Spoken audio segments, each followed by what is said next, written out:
Movie के starting में हमें एक लड़का दिखाया जाता है जिसका नाम लाइट होता है, जो अपने स्कूल में होता है। तभी अचानक वेदर चेंज हो जाता है और आसमान से एक बुक गिरती है। वो बुक लाइट को मिल जाती है। लाइट उसे चेक करता है, जो कि एक एंशिएंट बुक थी, और वो उसे अपने पास रख लेता है। तभी वहाँ बारिश होने लगती है और वो अंदर चला जाता है। तब उसे कुछ लड़के दिखते हैं जो कि किसी को परेशान कर रहे थे। तब लाइट उसे ऐसा करने से मना करता है, जबकि बदले में वो लड़का लाइट को पंच मारता है और लाइट अपने बैग के साथ नीचे गिर जाता है। तभी एक टीचर को लाइट के बैग से बच्चों का होमवर्क मिल जाता है, जिससे ये पता चलता है कि लाइट दूसरे बच्चों का होमवर्क करता है। इस बात के लिए लाइट को प्रिंसिपल के पास भेजा जाता है और पनिशमेंट देने के लिए एक रूम में अकेला रखा गया था। उसके बाद जब वो रूम में बैठा था तो उसे वो उस एंशिएंट बुक की याद आती है। फिर वो उस बुक को रीड करने लगता है। ये कोई सिंपल बुक नहीं थी, बल्कि रूल्स से भरी हुई थी। यानी इस बुक को रखने के लिए भी बहुत से रूल्स थे।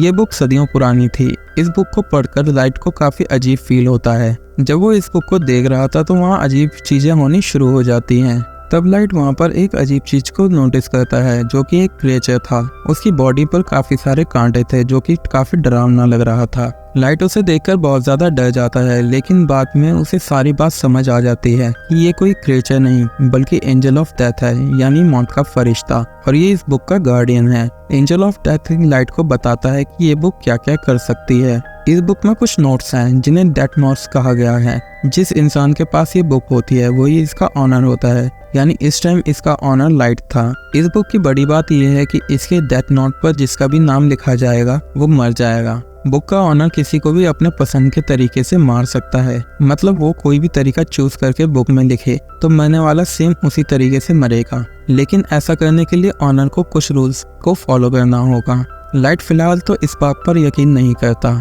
बुक के साथ जो एंजल ऑफ डेथ होता है वो सिर्फ बुक के ऑनर को ही नजर आता है। अब एंजल ऑफ डेथ लाइट को बताता है कि 7 दिन में कम से कम एक नाम तो इस बुक में जरूर लिखना है।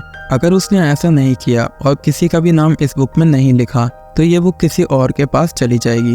किसी का भी नाम उस बुक में लिखने की शर्त ये है कि ऑनर को उस पर्सन का ओरिजिनल नेम और फेस याद होना चाहिए, और मौत का कोई एक तरीका लिखा जाएगा जिससे उस पर्सन की मौत होगी। एंजल ऑफ डेथ लाइट से कहता है कि तुम्हें इस बुक को एक बार जरूर आजमाना चाहिए।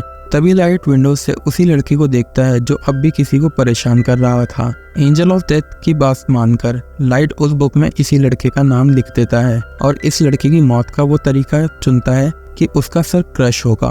फिर हम बाहर का नज़ारा देखते हैं जो अचानक से बदल जाता है। 2 गाड़ियां आपस में टकरा जाती हैं, जिसमें कि एक कार में लोहे की लेडर्स रखी थी, जिससे सच में उस लड़के का सर क्रश हो जाता है, जिसे देखकर सभी लोग हैरान रह जाते हैं। ये सब देखकर लाइट को यकीन हो जाता है कि एंजल ऑफ डेथ ने जो कुछ भी कहा है वो सब सच है। इसी वजह से लाइट काफी डर जाता है। एंजल ऑफ डेथ लाइट से कहता है कि तुम इस बुक की मदद से बहुत कुछ कर सकते हो, लेकिन अगर तुम इस बुक को नहीं लेना चाहते तो मैं इसका मालिक किसी और को बना दूंगा। इसके बाद लाइट अपने घर वापस आ जाता है। घर में हम लाइट के फादर को देखते हैं, जो कि एक डिटेक्टिव थे। फिर हमें दिखाया जाता है कि कुछ साल पहले एक क्रिमिनल ने लाइट की मॉम को मार दिया था, लेकिन कोई सबूत न होने की वजह से वो बच जाता है। इस बात की वजह से लाइट और उसके फादर के रिलेशन भी कुछ ज्यादा अच्छे नहीं थे। लाइट अपने फादर से नाराज होता है क्योंकि उसे लगता था कि वो उसकी मॉम की बॉम्ब का बदला नहीं ले रहे हैं। इस बात को लेकर लाइट हमेशा अपसेट रहता है। फिर लाइट को एक आइडिया आता है कि मैं उस क्रिमिनल का नाम भी इस डेथ नोट में लिख देता हूँ, और वो ऐसा ही करता है। वो उस क्रिमिनल का नाम डेथ नोट में लिख देता है। फिर हमें वही क्रिमिनल दिखाया जाता है जो कि अपने साथियों के साथ पार्टी कर रहा था, और एकदम देखते ही देखते सबकी आंखों के सामने उसकी मौत हो जाती है। जब लाइट और उसके फादर को ये न्यूज़ मिलती है तो वो काफी खुश हो जाते हैं। यहाँ पर लाइट ने अपनी मॉम का बदला भी ले लिया था और उन दोनों का रिलेशन भी अच्छा हो गया था। फिर लाइट सोचता है कि इस बुक की पावर को अच्छे कामों के लिए कैसे इस्तेमाल किया जाए। लाइट स्कूल में बैठकर यही बात सोच रहा था, तभी उसके पास एक लड़की आती है जिसका नाम मिया था। मिया लाइट की बेस्ट फ्रेंड होती है। इसी वजह से लाइट उसे अपना ये सीक्रेट बता देता है कि मुझे एक मिस्टीरियस बुक मिली है जिस पर अगर किसी का नाम लिखे तो वो मर जाता है, लेकिन मिया इस पर यकीन नहीं करती। इस बात को प्रूव करने के लिए लाइट मिया को लाइव न्यूज़ दिखाता है जहाँ एक किलर दिखाया जाता है। लाइट उस किलर के बारे में डेथ नोट में लिख देता है कि एक गाड़ी उसे हिट करेगी जिसकी वजह से वो मर जाएगा, क्योंकि लाइट को उस क्रिमिनल का नाम और चेहरा मालूम था, इसलिए ऐसा ही होता है। जिसे देखकर मिया काफी शॉक रह जाती है। वो प्लान बनाते हैं कि अब हम एक बड़ी ताकत के मालिक हैं। अब हम इस बुक की मदद से सभी बुरे लोगों को मिटा देंगे। अब ऐसा करने के लिए उन्हें नाम और चेहरे आसानी से इंटरनेट से मिल जाते थे, इसलिए वो सभी एक लिस्ट बनाते हैं और बुरे लोगों को धीरे धीरे मारने भी लगते हैं। यहाँ पर हमें बुक का एक और रूल पता चलता है कि बुक का ऑनर मरने वाले को कंट्रोल भी कर सकता है। लाइट ने अपने लिए एक नाम भी चुना था और वो था कीरा। जब भी वो कोई मरता था तो लाइट वहाँ पर कीरा लिख देता था, ताकि बुरे लोगों में इस नाम की दहशत फैल जाए कि अब सभी क्रिमिनल्स को मारने वाला कीरा आ गया है और वो गलत काम करना छोड़ दें। और देखते ही देखते पूरी दुनिया में ये खबर फैल जाती है कि कीरा नाम का कोई सीरियल किलर आ गया है जो सबको मारता जा रहा है। और कुछ लोग तो कीरा को सपोर्ट भी कर रहे थे कि कम से कम अब तो दुनिया में बुरे लोग खत्म होंगे, पर था तो वो एक किलर ही, तो पुलिस उसे ढूंढना चाहती थी। अब क्योंकि कोई भी सबूत लाइट के खिलाफ नहीं था, इसलिए उस तक पहुंचना इम्पॉसिबल था। फिर एक स्पेशल डिटेक्टिव को इस केस के लिए अपॉइंट किया जाता है, जिसका नाम एल था, जो कि काफी स्मार्ट था। वो हमेशा अपने फेस को छुपा कर रखता था और उसका असली नाम भी कोई नहीं जानता था। लाइट और मिया अपनी लाइफ में काफी खुश थे। वो अभी तक 400 से ज्यादा लोगों को मार चुके थे। एल प्रेस में अनाउंस करता है कि कीरा सबके सामने आ जाओ। एल काफी स्मार्ट था, तो वो इस केस को स्टार्टिंग से देखता है। अब क्योंकि लाइट के फादर भी एक डिटेक्टिव थे, तो इसलिए एल उन्हें भी अपने साथ मिला लेता है ताकि वो जल्द से जल्द कीरा तक पहुंच सके। लाइट और मिया काफी परेशान हो जाते हैं क्योंकि उन्होंने कभी नहीं सोचा था कि उन्हें पकड़ने की कोई कोशिश भी करेगा। वो दोनों अभी तक तो मजे में थे, लेकिन एल की एंट्री ने उन दोनों की टेंशन को बढ़ा दिया था। लाइट अपने फादर से पूछता है कि अगर कीरा को पकड़ लिया तो उसके साथ क्या किया जाएगा। लाइट के फादर कहते हैं आधे लोग कहेंगे कि कीरा को फांसी होनी चाहिए, जबकि आधे लोग कहेंगे कि उसने ये कैसे किया, इस पर रिसर्च की जाए। ये सुनकर लाइट काफी टेंशन में आ जाता है। फिर ये सारी बात वो मिया को भी बताता है और उसे कहता है कि हमें अब ये सब रोक देना चाहिए, क्योंकि एल की लिस्ट में बहुत से लोग थे जिनमें लाइट भी शामिल था, क्योंकि वो अपने फादर के डेटा को इजीली एक्सेस कर सकता था। इसलिए एल एक ऑफिसर को लाइट के पीछे लगा देता है ताकि वो लाइट की एक्टिविटी पर नजर रख सके। जब लाइट को इस बात का पता चलता है तो वो खुद को नॉर्मल रखता है। बुक में लाइट का इंटरेस्ट कम होता देख मिया को बुरा लगता है, क्योंकि ये सब करते मिया काफी एंजॉय कर रही थी। लाइट और मिया के लिए उनके रास्ते का सबसे बड़ा पत्थर एल बन गया था, लेकिन वो चाहकर भी एल को नहीं मार सकते थे, क्योंकि ना तो वो उसका रियल नेम जानते थे और ना ही कभी उसकी शक्ल देखी थी, जो कि बुक का रूल होता है। लाइट और मिया इस बात पर डिस्कस कर रहे थे कि इस बुक में उन सभी एजेंट का नाम लिखना चाहिए जो कीरा को ढूंढ रहे हैं, ताकि उनके मरने से बचे हुए डिटेक्टिव डर जाएं और मजबूर होकर उन्हें ये केस बंद करना पड़े। ये सब मिया करना चाहती थी, पर लाइट उसे मना करता है क्योंकि वो किसी इनोसेंट को मारना नहीं चाहता था, इसलिए मिया को भी ये बात माननी पड़ती है। दूसरी तरफ एल को ये पता चलता है कि कीरा ने सिर्फ उन लोगों को मारा है जिन्हें टीवी पर दिखाया गया था, और कीरा उन लोगों को नहीं मार सकता जिन्हें वो नहीं जानता। अब उस पर शक ना आए, इसलिए लाइट डिसाइड करता है कि वो कुछ दिन लोगों को नहीं मारेगा। लेकिन अचानक एक इंसिडेंट हो जाता है।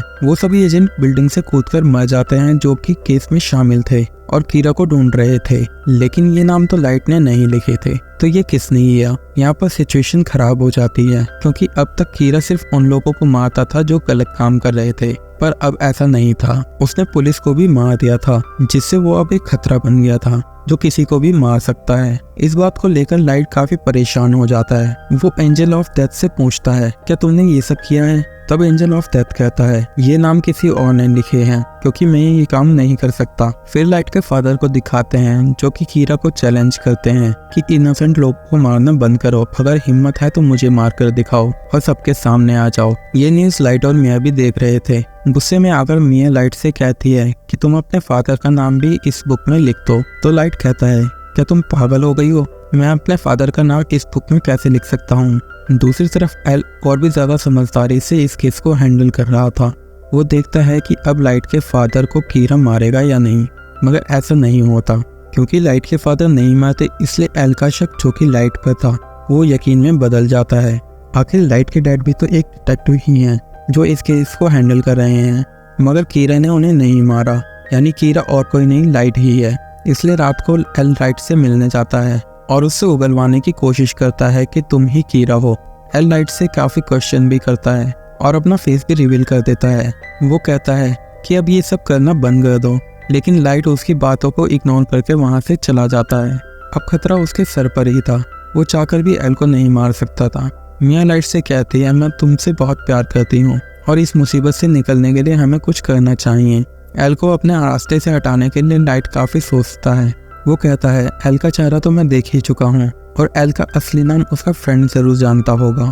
फिर लाइट एल के फ्रेंड का नाम बुक में लिखकर उसे अपने कंट्रोल में कर लेता है। अब यहाँ बुक का एक और रूल सामने आता है कि अगर ऑनर किसी के नाम वाला पेज जला दे तो वो पर्सन बच जाएगा और उसे कुछ भी नहीं होगा। लेकिन एंजल ऑफ डेथ लाइट को बताता है कि ये सिर्फ एक ही बार होगा। अब एल का फ्रेंड लाइट के कंट्रोल में आ चुका था, मगर वो भी एल का रियल नेम नहीं जानता था। लाइट उसे कहता है कि किसी भी तरह से एल का रियल नेम पता करो। तब वो कहता है कि एल एक अकेडमी में जाता था, वहाँ डॉक्यूमेंट्स में उसका रियल नेम जरूर होगा। इसलिए लाइट उसे अकेडमी जाने के लिए कहता है। एल का फ्रेंड ऐसा ही करता है और वो अकेडमी चला जाता है। लाइट का प्लान था कि जब वो एल का नाम पता लगा लेगा तो वो उस पेज को जला देगा जिस पर एल के फ्रेंड का नाम लिखा हुआ है, जिससे उसकी जान बच जाएगी और सब कुछ नॉर्मल हो जाएगा। लेकिन एल को डाउट हो जाता है कि उसका फ्रेंड मिसिंग है और वो समझ जाता है कि लाइट ने उसे अपने कंट्रोल में कर लिया होगा मेरा नाम जानने के लिए। इस बात से एल काफी परेशान हो जाता है, इसलिए वो बिना इन्फॉर्म के लाइट के घर आ जाता है। वो लाइट के फादर को कहता है कि आपका बेटा ही कीरा है और इसी ने मेरे फ्रेंड को गायब किया है। लेकिन लाइट पर किसी को शक नहीं होता क्योंकि उसके खिलाफ कोई सबूत नहीं था। एल उनके घर की तलाशी लेता है लेकिन उसे कुछ भी नहीं मिलता, ना ही वो बुक मिलती क्योंकि मिया उसे अपने साथ ले गई थी। फिर लाइट को एल के फ्रेंड की कॉल आती है कि मैं अकेडमी पहुंच गया हूँ। उसके पास थोड़ा ही टाइम रह गया था और एल का फ्रेंड नाम बताने ही वाला होता है। तब लाइट पेज को जलाने के लिए देखता है तो वो पेज वहाँ नहीं होता, सिर्फ नाम बताने से पहले ही उसकी मौत हो जाती है। इस बात से लाइट को काफी दुख होता है। फिर एक डांस पार्टी में मिया ये राज रिवील करती है कि एल के फ्रेंड के नाम वाला पेज मैंने ही फाड़ा था और तो और पुलिस ऑफिसर्स के नाम भी उस बुक में मैंने ही लिखे थे। वो बताती है कि अब मैंने तुम्हारा नाम भी इस बुक में लिख दिया है। और लाइट की मौत का तरीका ये है कि आधी रात को उसकी हार्ट बीट बंद हो जाएगी जिससे वो मर जाएगा। वो कहती है कि अगर तुम ये बुक मुझे दे दो तो मैं तुम्हारा नाम जला दूंगी। इससे हमें पता चलता है कि मिया बुक को हासिल करने के लिए लाइट से प्यार करने का ड्रामा कर रही थी। दूसरी तरफ एल को जब अपने फ्रेंड की मौत का पता चलता है तो वो लाइट के पीछे पड़ जाता है और उसे पकड़ने ही वाला होता है, लेकिन तभी एक आदमी उसे बेहोश कर देता है क्योंकि वो आदमी भी कीरा का सपोर्टर था। भागते भागते लाइट मिया को भी अपने साथ ले जाता है। वो दोनों एक झूले में पहुंच जाते हैं और झूले के ऊपर फंस जाते हैं। तभी वहाँ पुलिस भी आ जाती है। लाइट मिया को कहता है कि अगर तुम मुझसे प्यार करती हो तो तुम इस बुक को टच भी नहीं करोगी, हम एक साथ मिलकर सब कुछ नॉर्मल कर देंगे। लेकिन मिया उसकी बात नहीं मानती, वो उस बुक को लाइट से छीन लेती है। ये देखकर लाइट मिया से कहता है कि ये तुमने बहुत गलत किया है, जिसे सुनकर मिया समझ जाती है कि इस बुक में लाइट ने मेरा नाम भी लिख दिया होगा। अब बुक में दोनों के नाम थे। तभी एकदम दोनों नीचे गिर जाते हैं, जिससे मिया की तो तभी मौत हो जाती है, लेकिन लाइट पानी में जाकर गिरता है। फिर हम लाइट को एक हॉस्पिटल में देखते हैं जो कि कोमा में चला गया था। इसी दौरान और भी क्रिमिनल्स की मौत होती है। सभी सोचते हैं एल का शक तो लाइट पर था, लेकिन उसके कोमा में होने के बाद भी लोग मर रहे हैं। फिर हम फ्लैशबैक देखते हैं कि जब लाइट और मिया गिर रहे थे तब बुक का एक पेज आग में गिर गया था जिस पर लाइट का नाम लिखा हुआ था। दरअसल लाइट को जब पता चला कि मिया उसे मारना चाहती है तो उसने बुक में ये लिखा कि अगर मिया उससे बुक लेगी तो वो मर जाएगी और जिस पेज पर लाइट का नाम लिखा है वो भी चल जाएगा। इसी के साथ उसने बहुत सारे बुरे लोगों के नाम भी इस बुक में लिख दिए थे। फिर एक बुरा डॉक्टर लाइट को पानी से बाहर निकालता है और उसे कोमा में भेज देता है और फिर वो सुसाइड कर लेता है। उसके बाद एक दूसरा आदमी उस बुक को लेकर उसमें क्रिमिनल्स के नाम लिख देता है और बाद में वो बुक लेकर लाइट के पास आता है। लाइट भी अब कोमा से बाहर आ चुका था। इसके बाद एल को सस्पेंड कर दिया जाता है, लेकिन वो आखिरी बार मिया के घर की तलाशी लेता है और वहाँ उसे मरने वालों की लिस्ट मिलती है, जिसकी वजह से सारा इल्जाम मिया पर आ जाता है। अब वो बुक लाइट के पास होती है और वो बिल्कुल ठीक था, लेकिन उसे अब समझ आ गया था कि उसे किसी पर भी इतना भरोसा नहीं करना चाहिए। इसी के साथ ये मूवी यहीं खत्म हो जाती है। Thanks for watching.